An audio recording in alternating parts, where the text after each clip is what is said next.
and welcome to LMU Community TV News. We hope you're having a great week. I'm Jansen Brown. And I'm Peyton McDaniel, and these are the stories we have for you today. This past Saturday, the White Coat Ceremony, a prestigious ceremony in which medical and veterinary students are cloaked and officially inducted into the inaugural Doctor of Veterinary Medicine program, occurred to a wonderful first outing. The students recited the veterinary student oath and were given the College of Veterinary Medicine seal on their coats. Good luck to all the graduates as they pursue their individual careers in the veterinary field. The Carter and Moyer School of Education on the campus of Lincoln Memorial University will present the next installment of its Upholding the Constitution lecture series. The installment will feature Judge James L. Cotton Jr. on Friday, October 21st. The presentation is entitled The Picture of Silver Around the Apple of Gold, Abraham Lincoln's Declaration-Centered Constitutionalism. It is funded through the generosity of its namesake, Dr. G.L. Carter. The School of Education will host the workshop annually. Registration will begin at 8 a.m. that morning with a continental breakfast being served. The seminar will run from 9 a.m. to 1:30 p.m. and lunch is included. The seminar is entirely underwritten and provided to participants at no cost with all printed materials included. Registration is required, and for more information you can contact Sue England at 423-869-6253 or by email at taiwana.england@lmu.net.edu. This Friday, October 21st, LMU students and community members will have a chance to support the LMU-CVM CARES Fund. The CARES program is hosting a bingo event at 7 p.m. in the LMU Student Center lobby. The entrance fee is $10, which includes 3 game cards. There will be free drinks, popcorn, and prizes for each game. The CARES Fund was created by the Companion Animal Club and helps out pet owners if they find themselves in a financial emergency with their furry friends. For more information about the event, contact Rachel Sparling at rachel.sparling@lmu.net.edu. This Friday will mark the second conference for the Center for Animal Health in Appalachia at the DeBusk Veterinary Teaching Center in Harrigan and Lee County, Virginia. It's the second annual CAHA conference that will continue to be an annual conference on animal and public health issues in Appalachia that will be held each October. The mission of the Center for Animal Health in Appalachia will involve the release of a report on the state of animal health in Appalachia, plus wide-ranging presentation and discussions on cutting-edge issues. The goal is to inform and pull together innovative ideas to help the veterinary profession, human health care, government, and higher education better meet the acute needs of the people and animals of Appalachia. For more information, contact Ashley Knight at 423-869-6037 or kaha@lmu.net.edu. On Wednesday, Director of Career Services Megan Owen spoke with our very own Adam Crawford at a career fair held for students who are still unsure of their path following life at LMU. Here is what she had to say. Hi, I'm Adam Crawford here at the Student Center on Lincoln Memorial University's campus with Megan Owens. She is the Director of Career Services. Hi. And we are at the job fair. So Megan, can you tell us a little bit about what's going on down here? Sure. We've invited all of our LMU graduate school and professional programs. So there's 9 LMU programs here represented. We also have ETSU, Gatton College of Pharmacy here, and Milligan College. So they're all here recruiting students for graduate programs from a variety of fields, just so that students really see what their options are after graduating from LMU. So we just hope everybody comes out to see where their next step could be. Okay, and what are some of the programs being talked about here? We also have a few employers here that are recruiting for internships and for open positions. So for criminal justice majors, Morristown Police Department is here recruiting. For our business folks, Vanderbilt Mortgage is here recruiting. We also have Tennessee State Parks for wildlife and fisheries folks and biology conservation majors. And then we also have a few healthcare. Summit Medical Group is here. Wellmont is here recruiting for nursing. And then Youth Villages is also here recruiting for social work majors, psychology majors to work with at-risk youth. What's your hope for this program that people take away from it? Our hope is just that you see that Lincoln Memorial University is a great place to get started in your career, whether that's going to graduate school and seeing all those options, or whether that's getting a career right after you're done with your degree. And have you guys had a lot of business here today? It's been pretty busy. It's people coming in through lunch, and we'll be set up until 2. All right. Thank you very much. Thanks. Appreciate it.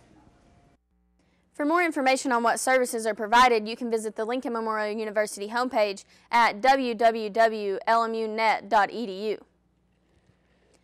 Coming up after the break, the Pet of the Week segment is back, and you won't want to miss this furry friend. So keep it right here on LMU Community TV News. What do we know about learning? It takes place beyond the pages of a book. We learn by exploring, by trying new things, by connecting, by sharing. We learn by taking chances and dreaming big. At Lincoln Memorial University, learning is beyond the books. It's everywhere. I'm a firefighter. A teacher. I'm a farmer. I'm a barber. A waitress. A mom. We're all part of your community. Every day we move in and out of each other's busy lives. It's easy to take for granted all the little moments that make up our everyday.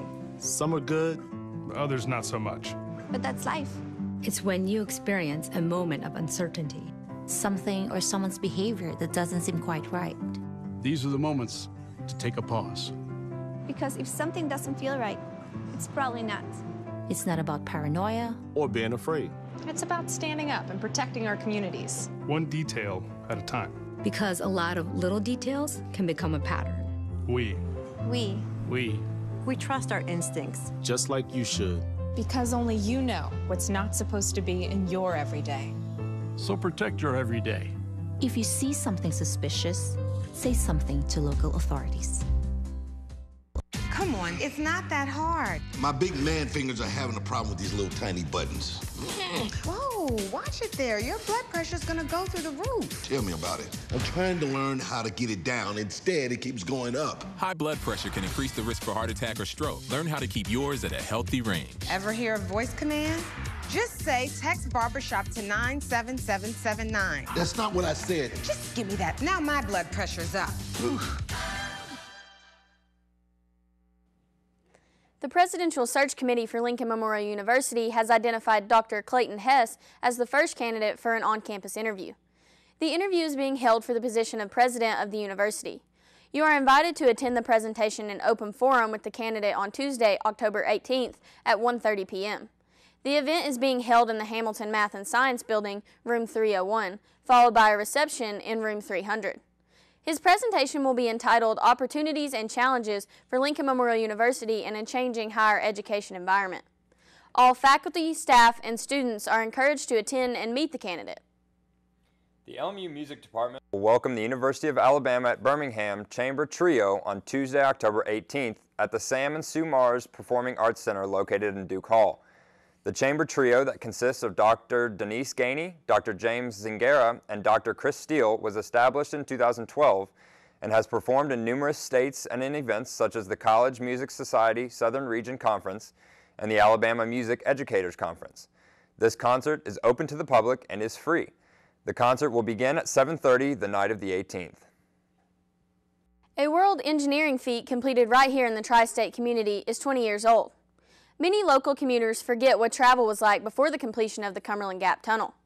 The completion of the tunnel has allowed for safer travel through the Cumberland Gap National Park that winds through Tennessee, Kentucky, and Virginia. Prior to the tunnel, travel across the mountain inside the park was dangerous and consisted of a busy highway that is now converted back to its original landscape. The tunnel is operated by a team of 35 employees with titles that range from mechanical engineers to electronic specialists and maintenance technicians and operations staff. Most employees are cross-trained for emergency response, firefighting, and hazmat that ensures the safety of commuters traveling through the tunnel on a daily basis. Following several years of research that included geological surveys and engineers crunching numbers, the design work began on the Cumberland Gap Tunnel. The tunnel does look the same cosmetically, but through new technology, many changes to the inner work and the monitoring systems have taken place. To celebrate the 20th anniversary of the opening of the Cumberland Gap Tunnel, the National Historical Park will hold an event on Tuesday, October 18th. It will exhibit additional photos from the construction of the tunnel, and there will also be tunnel employees available to answer questions about the history and construction of the tunnel. The public is invited to attend. A furry face is the perfect addition for any family, and each week we bring you adoptable pups from the Claiborne Animal Shelter. These furry faces are available for adoption at the animal shelter, so let's show off this week's Pet of the Week in hopes of finding their forever family and home. With us because Brandon Burke has your sports update, followed by entertainment with Joseph Lewis.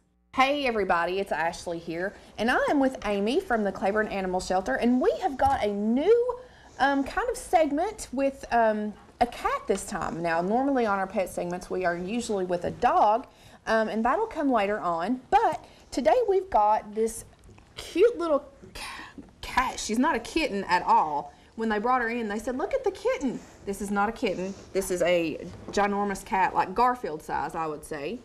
So tell us a little bit about her. This is Jenny, and she's 3. She came to us. She was owner surrender. She's been declawed, which if she was to ever get outside, she wouldn't be able to protect herself. So that's something that we really don't like, the practice of that. But she's just a big love ball. She loves to lick. I mean, she's ready to go home. She's already fixed. She just needs a good home. Okay, now what kind of cat would you say that she is? She's a Blue Russian. Blue Russian. Now, do they have to have any kind of special treatment or anything like that in a home? Obviously, she needs to be put on a diet. There you go. I mean, so maybe some science diet food. But for most of them, I just think she needs exercise and love. Okay. I mean, she's a really great cat. So what kind of home would you recommend her go to? I would say, because she's going to be real laid back, she wants to sit in your lap and be loved. Okay. So what about children? Oh, she's fine with kids too. I mean, she just wants attention. Would you be good with kids? I bet you would. All right, now if somebody wanted to adopt her, how would they go about doing that? Okay, well you could go online to our website, or you could come into the shelter and you fill out an application, and they do vet checks and make sure that all your pets are update on their shots, fixed, you know, because we're really big on spaying animals and neutering. And then you get approved, and right now we have a special.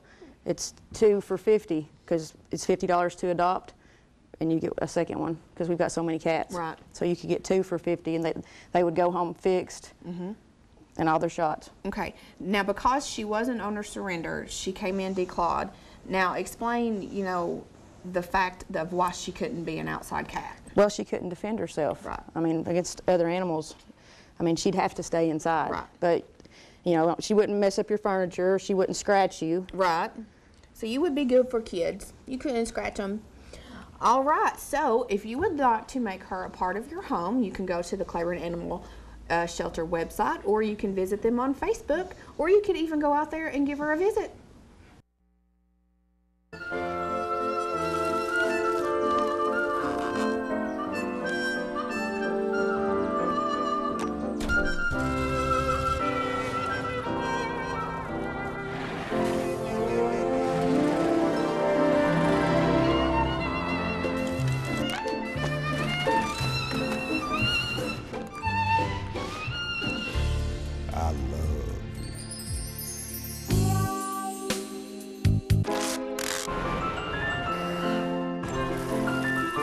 Strawberries?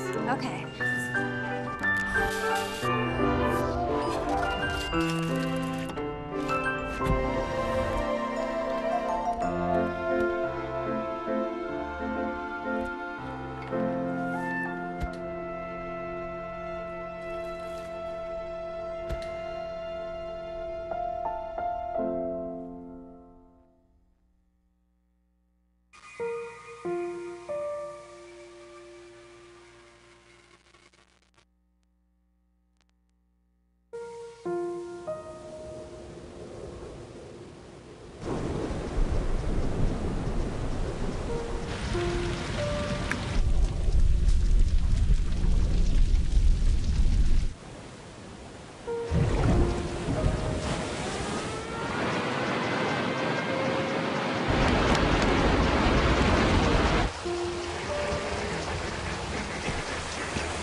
Don't wait.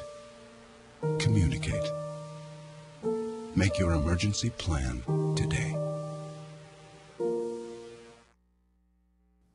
Welcome back. The Lady Rail Splitter volleyball team faced a daunting task over the weekend as the SAC versus Peach Belt Conference Challenge took place on Friday and Saturday in Jefferson City, Tennessee. Lincoln Memorial competed in 4 games in 2 days with a pair of contests set for each day. Despite having to go through the tall order of participating in such a busy event, the Lady Rail Splitters managed to come out of the weekend with a 3-1 record against the Peach Belt.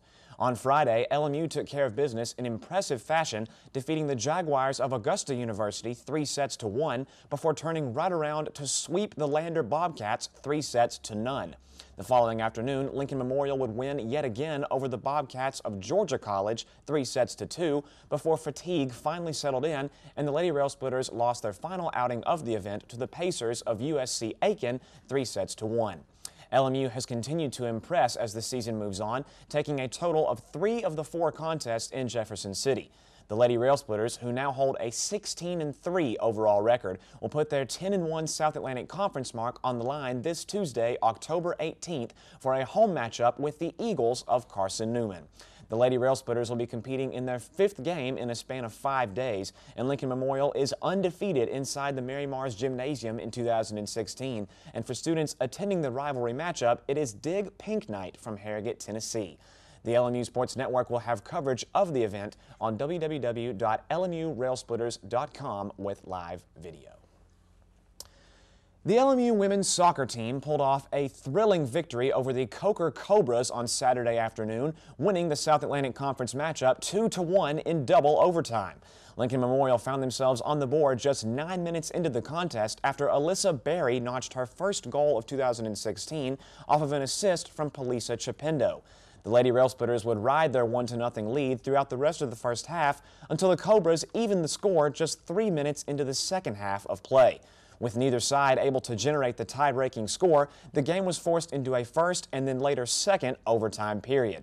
It was in that double OT stretch that Lincoln Memorial's Melissa Carpenter received a breakaway pass from teammate Gabby Garcia to fire the game-winning goal. The Lady Rail Splitters' struggles throughout 2016 included LMU not being able to get enough shots up. However, on Saturday, Lincoln Memorial outshot the Cobras 30-7. With the double overtime victory, LMU improves to 3-7-1 overall with a 2-4-1 record in South Atlantic Conference matchups. The men's soccer team for Lincoln Memorial also picked up a win over Coker College on Saturday by the score of 2-1. Both of the Rail Splitters' goals came in the first half of the contest, and a late rally by the Cobras was not enough to stop LMU from winning their 3rd consecutive South Atlantic Conference game. The Rail Splitters started the day off rolling as LMU took a 1-0 lead in the 10th minute thanks to a corner kick from Danilo da Silva that set up Ronaldo de Jesus for the ensuing goal. 15 minutes later, Victor Perez stretched the advantage to 2, and the Rail Splitters would hold on to their lead until the 61st minute when the Cobras trimmed the lead down to 1. That would conclude the scoring for the day, however, and Lincoln Memorial now finds themselves with an 8-4 overall record, including a 4-3 mark in conference play. Now, both the women's and the men's soccer squads will be continuing their 2016 season this Wednesday, October 19th, when they travel to Mars Hill, North Carolina for a date with the Lions of Mars Hill. The women's game will have first touch starting at 5 p.m., followed by the men's contest at 7:30. It was another eventful week in high school football around the region, and here's a look at all of the final scores from around the area. In Tennessee, the Claiborne Bulldogs were defeated at home by the Blue Devils of Unicoi County 35-22 for their 5th consecutive loss in 2016. The Cumberland Gap Panthers picked up win number 2 on the year by defeating the Cosby Indians on the road 47-12, breaking a 6-game losing streak. Campbell County protected their home field, defeating the Beavers of Carnes 54-16, improving the Cougars' record to 8-1. The Patriots of Union County dropped their 25th game in a row after losing to the Fulton Falcons at home 62-6. The Indians of Hancock County were defeated at home by the Cloudland Highlanders 40-8, dropping their record to 3-6, and the Jellicoe Blue Devils snapped a 4-game losing streak by downing the Tigers of Sunbright 34-13 for win number 4 in 2016. In Kentucky, the Bell County Bobcats lost on the road to the Corbin Redhounds by the score of 50-0, dropping their record to 2-6. The Mountain Lions of Pineville were defeated at home by Williamsburg 26-19, dropping their record to 3-5. And the Middlesboro Yellow Jackets lost their 5th consecutive contest as they were defeated by the Danville Admirals 47-14. And finally, in Virginia, the Thomas Walker Pioneers fell to the Twin Valley Panthers 57-40, dropping their record to 2-5. Well, this past Saturday was week 7 in the 2016 college football season, and the 99th meeting in one of the most storied rivalries in the sport turned out to be a lopsided affair. The top-ranked, undefeated Alabama Crimson Tide dominated the Tennessee Volunteers in Knoxville 49-10, extending their winning streak to 19, the nation's best. The Volunteers, 1 week removed from torching Texas A&M's defense for nearly 700 yards, only registered 163 total yards throughout the day and were outgained by the Crimson Tide by 431 yards. The Vols, who have now dropped back-to-back games after starting the year 5-0, head into their bye week in 2016, which is coming at a much-needed time considering the heavy number of injuries that have racked up for the now 18th-ranked Volunteers. The NASCAR Sprint Cup Series was at the Kansas Speedway this past weekend for the Hollywood Casino 400. Matt Kenseth got the start on the pole and led early for 116 laps before settling for a 9th-place finish. Once again, the second round of the chase was not kind to the chasers as Brad Keselowski was caught up in an accident and Chase Elliott had tire problems throughout the day. On a late restart, Kevin Harvick passed Austin Dillon and then held off Carl Edwards on his way to the win and the automatic qualifier into the next round. Edwards took second, followed by Joey Logano, Jimmy Johnson, and Kyle Busch. The Sprint Cup Series will now move to Talladega, Alabama this week for the final race in the round of 12. Logano and Dillon are currently tied for the 8th and final spot in the next round, while Denny Hamlin, Brad Keselowski, and Chase Elliott are on the outside of the chase bubble. That's all for sports over the weekend, but stay tuned as more LMU Community TV news right after this.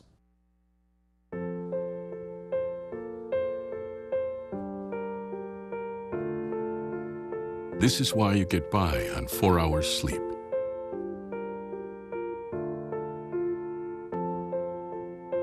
Why you took a second job. This is why you taught yourself how to fix the plumbing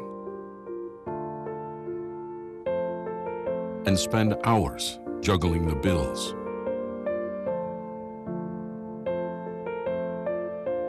This is why you'll do whatever it takes to keep your home. And that is why we want to help. We are making home affordable, a free government resource that can make paying the mortgage easier. Now more options are available. Call 888-995-HOPE to talk one-on-one with a housing expert today. I rescued Toast from a shelter in 2011. I love Toast because she's a lazy diva. Toast does whatever she wants, obviously. She's sleeping right now. She's an epic snuggler. She's so comforting. She's so loving. Toast makes me laugh. When I walked into the shelter, I knew right then that she was special.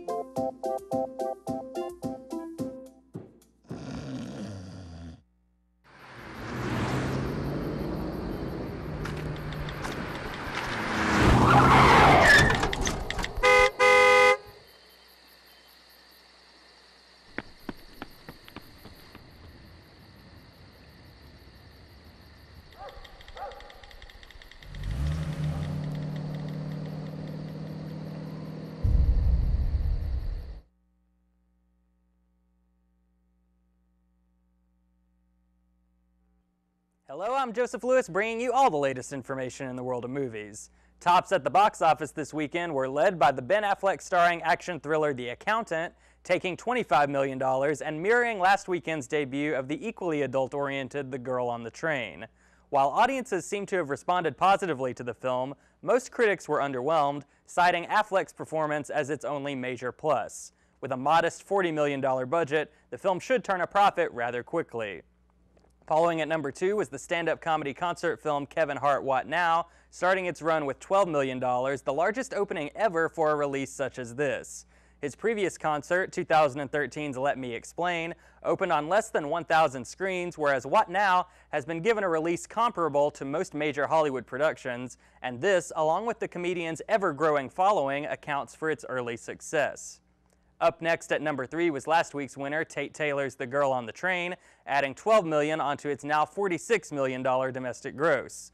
Audiences and critics have been divided on the movie, with many predictably stating that it fails to live up to its source material and that it pales in comparison to David Fincher's recent similarly themed thriller Gone Girl. However, Emily Blunt's work has been praised even by those not sold on the film itself. Coming in at number 4 was Miss Peregrine's Home for Peculiar Children, Tim Burton's big screen take on the Ransom Riggs fantasy novel, adding $9 million onto its now $65 million domestic gross.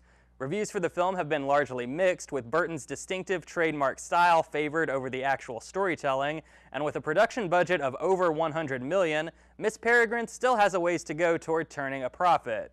And finishing out the top 5 was the real-life disaster saga Deepwater Horizon, adding $6 million onto its now $49 million domestic gross, along with the best critical reception of any other current releases. Drawing direct inspiration from the 2010 event that led to the BP oil spill, Deepwater Horizon has been commended for approaching its subject matter seriously while still functioning as an intense action picture. As far as other releases go, Storks, The Magnificent Seven, and Sully are all on their way out, while Nate Parker's controversial historical drama The Birth of a Nation and the kid-friendly comedy Middle School, The Worst Years of My Life failed to make much of an impression.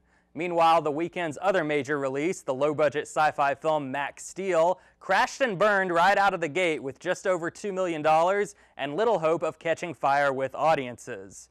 Expect the box office to be shaken up this coming weekend, which sees the release of the sequel Jack Reacher Never Go Back, the action comedy Keeping Up with the Joneses, and 2 Halloween-themed releases, Ouija Origin of Evil and Boo! A Medea Halloween. That's all for today in the world of movies. I'm Joseph Lewis.